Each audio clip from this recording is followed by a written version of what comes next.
Hey everyone, welcome back. We're diving into some really cool research today. Sounds good. It's all about a specific type of brain tumor that affects dogs. Brain tumors. Oh, wow. Yeah, it's called glioma. And we're going to be talking about how a treatment called stereotactic radiation therapy can help. SRT for short. Okay. So the study we're looking at today comes from Colorado State University. Pretty new, actually, published just last year in 2023. They followed a group of 23 dogs for, get this, a whole decade. Wow, a decade. That's impressive. You don't see a lot of long-term studies like that in vet med. Yeah, I know, right? It's pretty awesome, especially with something as complex as brain tumors. So if you're into vet neurology or you're just curious about the latest advancements in treating brain tumors in dogs, you're in the right place. Hey, yeah, definitely. All right, so first things first. Gliomas are, unfortunately, pretty common in dogs. Yeah, I think they're the second most common type of brain tumor we see. Exactly. Second most common. So this is definitely something that a lot of pet owners might encounter at some point, unfortunately. Sadly, yeah. And treating brain tumors, it's always a challenge. The blood-brain barrier, right? Ugh, yes, the blood-brain It barrier. makes it so difficult to get chemo drugs to where they need to go. Yeah, it's like trying to get through airport security with a whole bag of liquids. Not going to happen. You got it. And then if we look at, some of the earlier radiation treatments that were used, they weren't always that effective. Yeah. You're talking about median survival times of like 4 to 6 months. Yeah. Pretty grim. Yeah, that's not a very long time. So this study, it really offers a new glimmer of hope, I think. With this SRT, they were seeing survival times much closer to a year. A year. That's incredible. It is. It's a big jump. What a difference. Now, one thing that I noticed in this study is that brachycephalic breeds, Yeah. your bulldogs, your boxers. Right. Smushed face dogs. Yeah. They seem to be overrepresented. Any thoughts on why that might be? That's a really good observation. It could be that those breeds are just predisposed to developing gliomas, or maybe it has something to do with their skull structure. Interesting. Yeah. But we definitely need more research to understand the connection for sure. Yeah. It was kind of mind-blowing to see that some of the dogs in this study even had other cancers at the same time, like chemodectomas, Oh, wow. which those are also common in brachycephalic breeds. Hmm. Makes you wonder, right? It does. Are there shared genetic factors at play? Shared genetic factors. Could be. Yeah, maybe. But even with these other health challenges, most of the dogs in the study saw some improvement in their symptoms after they got SRT. Really? Yeah. They had fewer seizures, their neurological function got better, a real chance to enjoy life again. Oh, that's so awesome. Yeah. So they were essentially getting their lives back after SRT. That's amazing. Pretty much, yeah, in a lot of cases. And the median survival time, like I said, was almost a year. 349 days to be exact. And importantly, they saw very few side effects from the radiation itself. Okay, so we're talking about a treatment that's not only effective, but it's also safe for these dogs. Yeah, that seems to be the big takeaway from this study. It really suggests that SRT could be a game changer for dogs with gliomas, giving them a longer, more comfortable life. This is making me feel so hopeful about the future of vet neurology. Yeah. So tell me, what are some of the nitty-gritty details about the SRT protocol they used? Well, they used, a range of doses and what we call fractionation schemes. Fractionation. Okay, so that's basically how the radiation is given over Yeah, time. got it. Exactly. So were they like customizing the treatment for each dog's individual needs? Yeah, they were. Most of the dogs got treated with 24 Guy, delivered in 3 daily fractions. But there were some dogs who got single fractions of 16G or 18G. Gotcha. And they even had one dog, who received 27G in 4 fractions. So they were really trying to find that sweet spot for dosing for each dog. Yeah. Radiation oncology is all about that balance. Delivering the maximum dose to the tumor, but also minimizing the damage to the healthy tissue around it. Right. Makes sense. It's a balancing act for sure. Did they say anything about the types of side effects they observed? They did. They used the Veterinary Radiation Therapy Oncology Group. VRTOG? Yeah. VRTOG. Yeah. They use their morbidity scoring scheme to check for any toxicity. And the good news is the side effects were really low overall. That's great to hear. Yeah, low toxicity is a big win when we're talking about brain tumors. So what kind of side effects do they actually see? Well, only one dog experienced what they called possible grade 1 acute toxicity, which showed up as lethargy right after the radiation. Okay, so it's feeling a little tired. And I'm guessing that resolved quickly. Yeah, it did. They also had another dog that had possible grade 1 early delayed toxicity, which presented as anxiety about 4 months after radiation. Anxiety, huh? That's interesting. It makes you wonder if that was really connected to the radiation or if it was just something else entirely. Yeah, hard to say for sure, but it does make you think, right? Even with a targeted approach like SRT, there could be some subtle, maybe unexpected effects. Absolutely. I mean, the brain is a super complex organ. Definitely. They also reported suspected grade 2 late toxicities in a few dogs that lived past 180 days. Things like loss of gag reflex or ataxia. Okay, so those sound like longer-term effects that popped up later on. Were those common? No, not at all. Just a small percentage of the dogs in the study. Overall, it seems like SRT is a pretty well-tolerated treatment. That's encouraging. So we've got SRT, highly targeted, seems to be well-tolerated, minimal side effects. Sounds pretty good so far. Yeah. But before we get too carried away, I think we should talk about how SRT compares to the more conventional radiation therapy. Right. Like, how do they stack up against each other? Exactly. That's a burning question.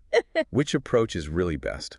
Well, let's unpack that in the next part of our deep dive. Okay, so with conventionally fractionated radiation therapy, it's given over a longer period of time. Sometimes weeks, you know? It's been the standard approach for a while now. All right, so how does that compare to SRT? Yeah. Which is given in fewer sessions. Well, for one thing, SRT is definitely a lot more convenient for pet owners. Yeah. And probably less stressful for the dogs, too. I mean, think about it. I know, right? Who wants to go to the vet for radiation, like, every day for weeks? Exactly. But there's also a theory, I guess you could say, that conventionally fractionated radiation, it might actually be more effective in the long run, like in terms of controlling the tumor. Why is that? Well, with conventional fractionation, they use what they call a clinical target volume expansion, CTV expansion. It's a mouthful. A mouthful. Basically, they're targeting a slightly bigger area around the actual tumor, just in case there's any microscopic disease kind of lurking nearby. Gotcha. Which SRT, it doesn't usually use those expansions. So it's a trade-off, right? Like SRT, more convenient, but conventional fractionation may be more thorough. So what does the research say? Does one come out on top? Well, there's a study from, 2020. Okay. And it looked at conventionally fractionated radiation in dogs with gliomas. They treated them with 45 dia in 15 fractions. And get this, the median survival time was 698 days. Wow. That's almost 2 years. That's even longer than the median survival time we saw in the SRT study. It is. But it's important to remember every study has its own quirks. It's hard to really compare them head to head. Because the patients might be different, other factors might be different, apples to oranges sometimes. Right. So what's the bottom line here? Which approach is better, SRT or conventional fractionation? That's the million-dollar question. The truth is the best approach for any given dog, it depends on a lot of things, their overall health, how the tumor looks, even the owner's preferences. It's not a one-size-fits-all kind of deal. So it's a decision that really needs to be made case by case. Exactly. Talk to your vet oncologist. Absolutely. All right, so we've got SRT, more targeted and convenient, but then we have conventional fractionation, potentially better tumor control. Are there any other exciting treatments coming down the pipeline for canine gliomas? Oh, there are. Veterinary oncology is really making some huge strides. One area that I'm super excited about is immunotherapy. Immunotherapy, yeah. We've been hearing a lot about that in human oncology. Oh, yeah, for sure. So how does that apply to dogs? Yeah, how does that work? Well, one really promising approach is using checkpoint inhibitors. Okay.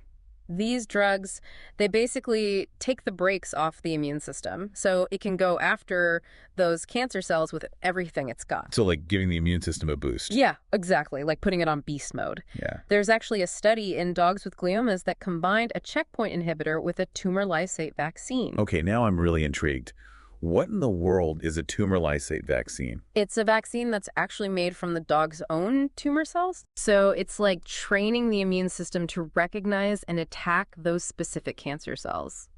Super personalized. So cool, like taking a page from the enemy's playbook, right? Mm-hmm. So what were the results of that study? Pretty good, actually. Encouraging. The dogs that got the combo treatment, so the checkpoint inhibitor plus the vaccine, they actually lived longer than the dogs who only got the vaccine. Wow. That's pretty impressive. So there's definitely potential there. Are they looking at any other immunotherapy approaches? Yeah. Another area that people are excited about is combining immunotherapy with, you guessed it, radiation therapy. Now that's interesting. Why would you do that? Well, it turns out radiation therapy can actually kind of stimulate the immune system. Really? It's true. It Yeah. can make it, better at recognizing and attacking those cancer cells. So the radiation is like a wake-up call for the immune system. That's a great way to think about it, yeah. Yeah. It can trigger the release of what we call tumor-associated antigens. They're like little red flags that say, hey, immune system over here, cancer cells. Gotcha. And the immunotherapy swoops in to amplify that response. You got it. Bam, bam. A 1-2 punch. I love it. Are there any studies like actively looking at this combo approach in dogs with gliomas? Yeah, actually there are. It's a really hot area of research right now. A lot of people are looking at this, so stay tuned. I'm on the edge of my seat. It's amazing how much progress we're seeing in veterinary oncology. It wasn't that long ago that a brain tumor in a dog was pretty much, a death sentence. Yeah, you're right. It's amazing to think about how much things have changed. And it's all thanks to research like this. New treatments, new hope for both the dogs and their families. Speaking of hope, there was one more thing in the study that really stood out to me. The location of the tumor, like where it is in the brain, seems to play a role in how well a dog responds to SRT. Oh yeah, you're right. The dogs who didn't really improve after SRT, their tumors were usually located in kind of specific spots, the midbrain, the hindbrain. Interesting. So tumor location, that's another factor to consider. Yep.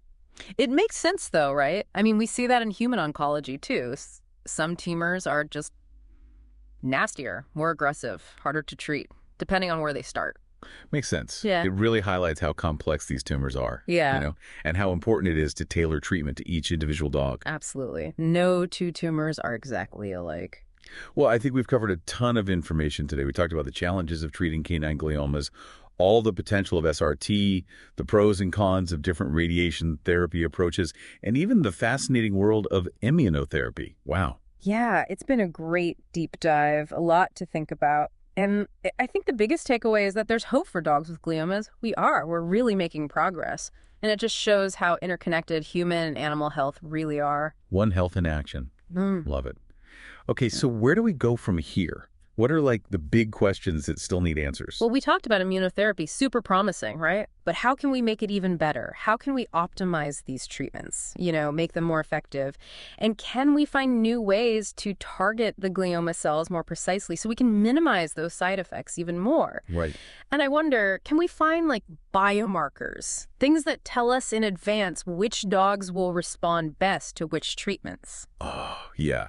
Predict treatment response. That would be a game changer. So many questions still to be answered. Oh, yeah, for sure. But the good news is there are researchers all over the world who are working hard trying to find those answers. It's inspiring, isn't it? All that dedication. So for the pet owners out there, the families who are facing a glioma diagnosis in their dog, what advice do you have for them? Honestly, I think the most important thing is don't give up hope.